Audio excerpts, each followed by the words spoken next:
Nana yang tadinya terikat rantai jiwa hanya bisa berteriak tak berdaya, "Minggir!" Tetapi sekalipun aku berteriak sampai tenggorokanku serak, itu tidak ada gunanya. Baru pada saat itulah para penonton menyadari bahwa tidak mengherankan jika orang-orang tersebut terlihat kaku. Para prajurit dan penyihir Shikigami itu hanyalah boneka Nana. Sakura, profesinya terlalu jahat. Api hijau yang keluar dari jiwanya menyebabkan butiran-butiran keringat mengalir di wajah Nana, dan tidak peduli seberapa keras dia berjuang, itu tidak ada gunanya. Saat api jiwa dilepaskan, Nana ditakdirkan untuk kalah. Rasa sakit yang membakar jiwa itu bukanlah sesuatu yang dapat ditanggung oleh orang biasa, jadi dia tidak punya pilihan selain mengakui kekalahan di depan umum. Setelah itu, dia berbalik dan melihat ke arah Cheng Yu, dan berkata, "Tuan Cheng Yu, alangkah hebatnya jika Anda berasal dari negeri Sakura kami." Pada saat ini, mimbar mengumumkan bahwa tim yang dipimpin oleh Cheng Yu, Dewa Perang, menang, dan tim Cheng Yu tidak tahu tim mana yang akan mereka hadapi selanjutnya. Pada saat yang sama, permainan lainnya juga berakhir. Sang gladiator dari Tanah Suci Shengdo benar-benar kalah, dan pemenangnya adalah Su Sheng dari Xiajing. Tim Su Sheng dari Akademi menang, dan sebagai pemenang, Su Sheng menatap Kapten Shengdo yang terjatuh ke tanah dan berkata, "Sudah kubilang sebelumnya, ada jurang pemisah yang besar di antara kita." Mendengar ini, para pemain dari Shengdo hanya bisa berbalik dan pergi tanpa bersuara. Ketika anggota tim Su Sheng mengira mereka pasti akan maju ke final, Su Sheng membuka mulutnya untuk bertanya siapa lawan berikutnya. Ketika dia mengetahui bahwa orang yang masuk ke final adalah Cheng Yu, dia tampak meremehkan, mengatakan bahwa sampah seperti itu bisa masuk ke final dan kemudian berjalan menuju Cheng Yu agar dapat mengalahkan Cheng Yu dengan cepat, dan Su Sheng mendapatkan gulungan cahaya. Jadi dia memberi isyarat bahwa dia tidak perlu beristirahat dan dapat terus bertarung. Jika bukan karena gulungan itu, dia akan terlalu malas untuk berpartisipasi dalam permainan yang membosankan seperti itu.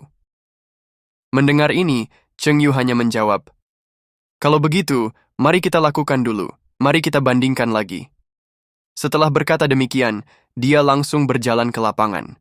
Penonton di lapangan kemudian berseru, "Mereka semua adalah tim dari Akademi Xiajing. Sebagai institusi pendidikan tinggi yang paling kuat di Kekaisaran, manakah di antara mereka yang lebih kuat?" Miao Yu bertanya pada Sister Taozi, "Haruskah kami naik dan membantu?" Sister Taozi berkata, "Lupakan saja, jika kita maju, kita hanya akan menghambatnya." Melihat bahwa Cheng Yu adalah satu-satunya orang di sana, anggota tim Su Sheng berkata kepadanya, "Jangan berpura-pura, nak. Kami akan menghajarmu habis-habisan sebentar lagi." Dalam hal ini, Su Sheng bersikap meremehkan, menggunakan jumlah yang lebih banyak untuk menindas kelompok minoritas, dan mengira dia pasti akan mengalahkan Cheng Yu.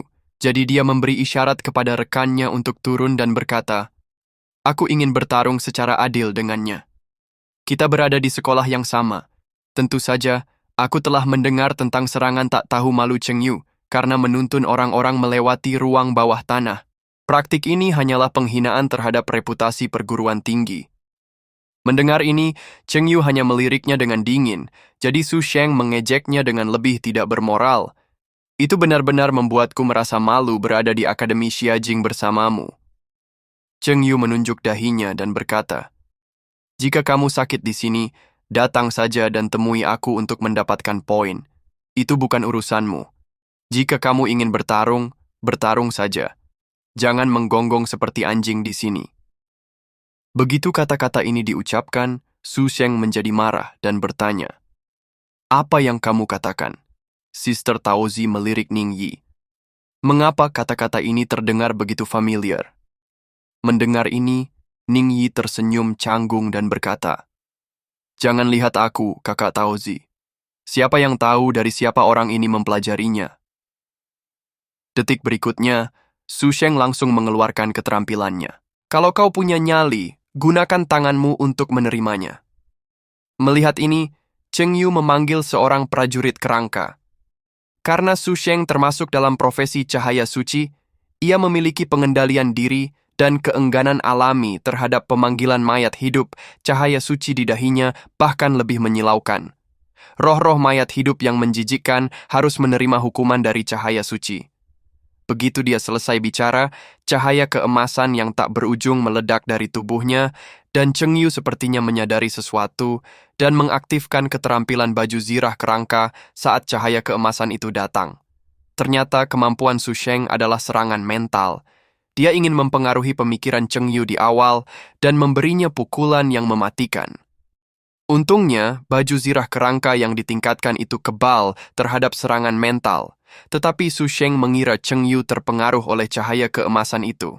Dia siap untuk menjatuhkan Cheng Yu secara langsung dan berkata dengan nada menghina, "Pergilah ke neraka." Setelah berkata demikian, sebuah pedang emas raksasa yang terbuat dari cahaya suci melesat keluar. Namun saat pedang itu menyentuh perisai rangka besi, pedang cahaya suci itu langsung hancur berkeping-keping. Melihat kejadian ini, Su Sheng berseru bahwa itu tidak mungkin. Bahkan dengan perubahan pekerjaan kedua, dia tidak dapat dengan bisa menerima pukulan ini. Namun pada saat ini, serangan prajurit kerangka itu datang dalam sekejap.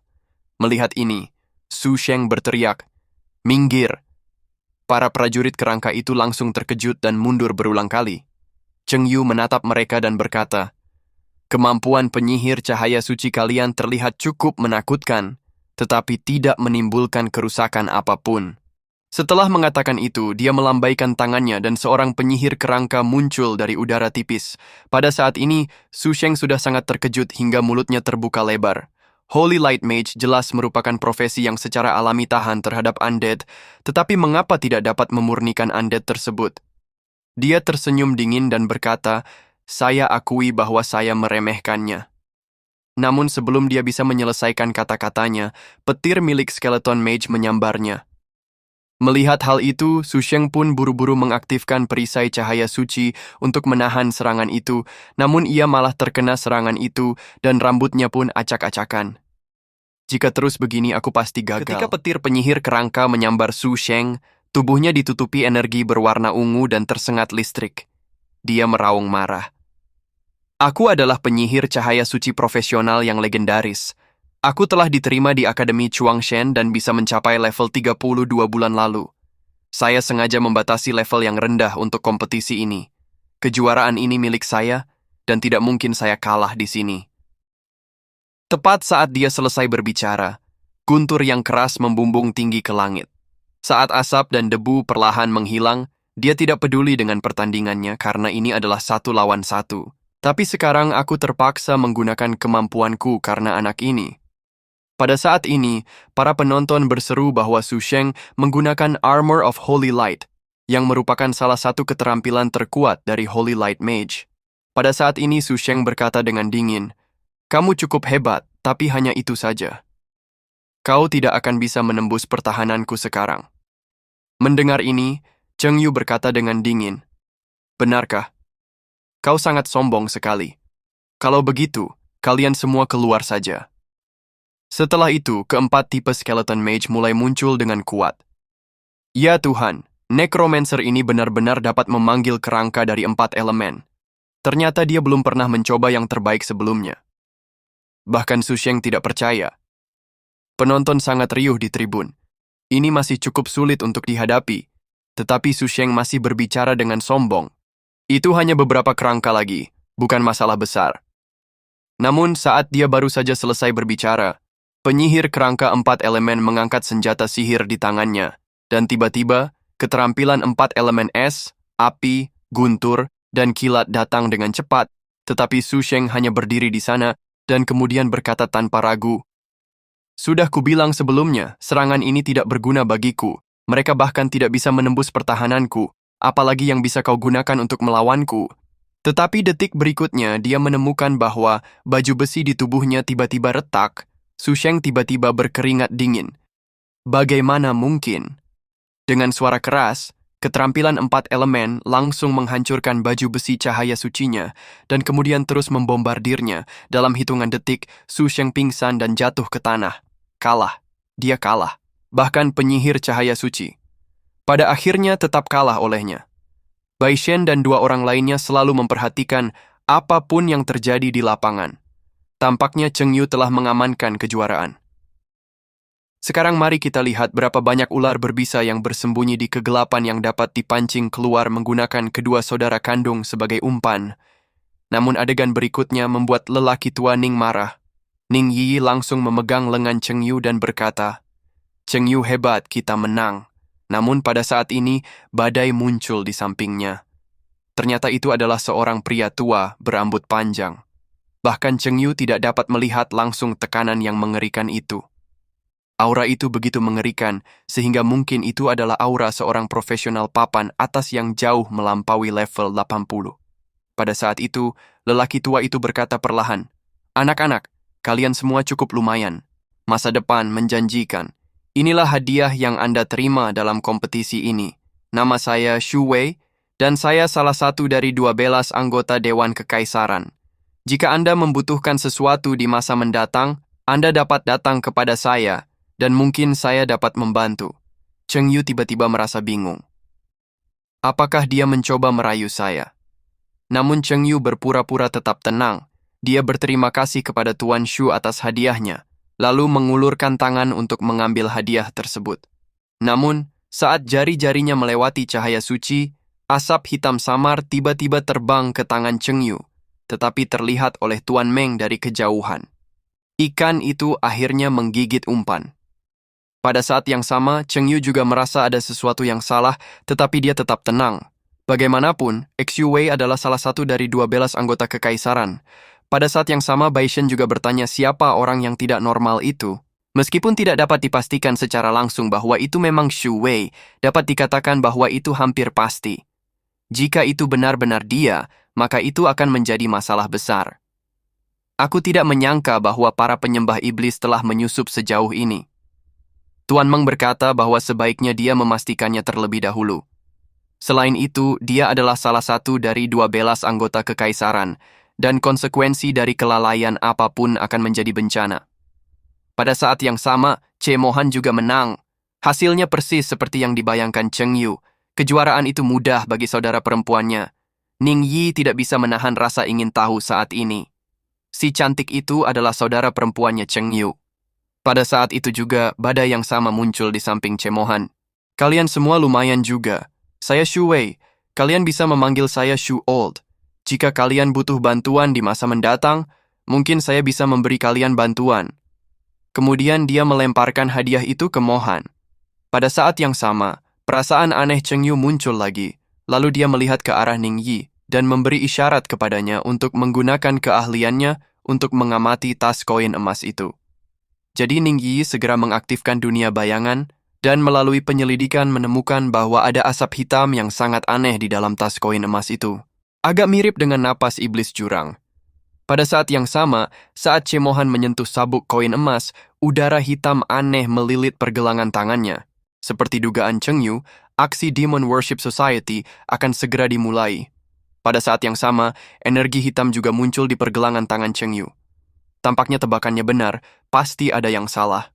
Ada kekuatan gelap yang tersembunyi di antara umat manusia. Mereka menyebut diri mereka sebagai Demon Worshippers. Mereka semua menyembah Abyss Demon King dan berniat membantunya menyerang dunia manusia. Besok kami akan mengadakan turnamen tunggal, jadi semoga saja saya dan kakak saya dapat menggunakannya untuk menangkap semua ikan besar ini. Dalam sekejap mata, hari sudah malam. Tiba-tiba, angin kencang bertiup di atas kota. Formasi sebesar gunung menyapu ke arah kota. Air laut bercampur dengan kilatan petir yang besar, dan tiba-tiba tekanan yang mengerikan menyelimuti kota. Di seluruh kota, sambaran petir tebal yang tak terhitung jumlahnya menyambar kota dari awan, dan orang-orang di luar hanya bisa menghindarnya dengan panik. Apa yang sebenarnya terjadi? Mungkinkah penghalang yang mengerikan seperti itu diciptakan oleh seorang profesional tingkat dewa? Cheng Yu menyadari bahwa para penyembah iblis akhirnya mengambil tindakan. Mereka bersiap untuk memusnahkan semua tim juara dalam satu gerakan, sehingga menyebabkan kerusakan besar pada umat manusia. Saat kerusakan semakin besar, seluruh kota ditelan oleh laut. Semua orang mengira mereka akan mati di sini hari ini. Apakah ini akhir dunia? Saat beberapa sambaran petir yang kuat menyambar, banyak makhluk hitam bertopeng tiba-tiba muncul. Tampaknya umpannya akhirnya terambil. Namun, yang tidak diduga Cheng Yu adalah bahwa orang-orang ini semuanya adalah profesional papan atas di atas level 70. Pemimpin di depan orang-orang ini level terendahnya adalah level 80. Dan secara mengejutkan setara dengan Xu Wei, salah satu dari 12 anggota kekaisaran. Ketika formasinya berakhir, seseorang berkata, mereka merupakan simbol dari masyarakat pemuja setan. Orang-orang ini begitu berani mengambil tindakan di kekaisaran dewa. Apakah mereka tidak takut Bai Shen dan yang lainnya akan mengambil tindakan? Tetapi pada saat ini, anggota terkemuka dari masyarakat pemuja setan berkata, "Bunuh!" Seketika, semua orang kuat dari Demon Worship Society menyerang kerumunan yang ketakutan. Para prajurit manusia di lapangan menderita banyak korban dalam sekejap mata. Yang lebih mengerikan adalah bahwa bahkan monster tingkat tinggi di laut pun ikut terlibat. Kali ini, tidak hanya monster-monster itu yang ada di tanah dan terbang di udara, tetapi pemimpinnya adalah Demon Abyss, setan kepala gurita yang manis telah datang. Setelah bertahan selama bertahun-tahun, hari ini akhirnya saya dapat mencicipi daging manusia yang lezat. Pada saat ini, baik Sakura maupun para prajurit dari negara lain, mereka semua mengangkat senjata, siap untuk melawan iblis sampai mati. Pada saat ini, musuh di mata mereka adalah iblis. Cheng Yu juga tidak takut karena dia sudah mengantisipasi momen ini dan siap menggunakan keahliannya untuk melawan iblis.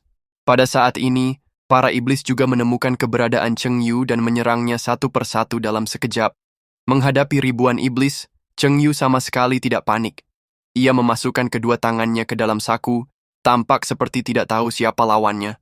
Kemudian ia tersenyum dan berkata, "Datanglah, aku sudah menunggu kalian." Kemudian muncul setan secara tiba-tiba dan berkata, "Sungguh berani tetapi sia-sia. Hasilnya telah ditentukan. Orang yang terlalu menonjol seringkali harus membayarnya dengan nyawa mereka." Namun, suara lain menyela, "Kurasa tidak. Setidaknya, aku hidup dengan baik." Bai Shen muncul. "Sepertinya kau sudah mengantisipasi kedatanganku," kata Bai Shen tenang, menatap Xu Wei. Xu Wei melepas topengnya. "Sepertinya tidak ada yang bisa disembunyikan dari Tuan Bai Shen. Kau tidak bisa lari dariku," kata Bai Shen dingin. "Sepertinya kau sudah siap." Xu Wei tertawa. Tanpa pendukung kuat, siapa yang berani memprovokasi Tuan Bai Shen? Tiba-tiba Raja Sukubus muncul. "Tuan Bai Shen, lama tak jumpa. Kau pasti sangat merindukanku," kata Raja Sukubus, muncul di atas. Xu Wei tertawa terbahak-bahak. Bai Shen di sisi lain tetap tenang. Xu Wei, salah satu dari 12 anggota kekaisaran, ternyata menjadi antek iblis Raja Sukubus, gumam Bai Shen. Raja Sukubus berkata, "Tuan Bai Shen, saya minta maaf telah mempermalukan Anda. Sayang sekali saya tidak bisa menyihir Anda." Bai Shen menatapnya dingin. "Karena kau sudah di sini, jangan berencana pergi. Kau akan membayar perbuatanmu di wilayahku." "Tampaknya Tuan Bai Shen sangat percaya diri," kata Raja Sukubus. "Tapi aku tidak berencana untuk tinggal lama. Aku hanya ingin membunuh jenius di Shenxia lalu pergi. Apakah Tuan Bai Shen yakin bisa menghentikanku? Jika kau mau, aku bisa tinggal lebih lama. Tapi kau harus meminta izin kepada Raja Iblis dulu," kata Raja Sukubus sambil tersenyum. Ruang dan waktu di sekitarnya bergetar, terdistorsi. Sebuah bayangan hitam muncul dari kegelapan. "Tuan Bai Shen, apakah Anda masih percaya diri sekarang?" Mata kakek Ningyi tertuju pada sosok baru itu. Iblis api.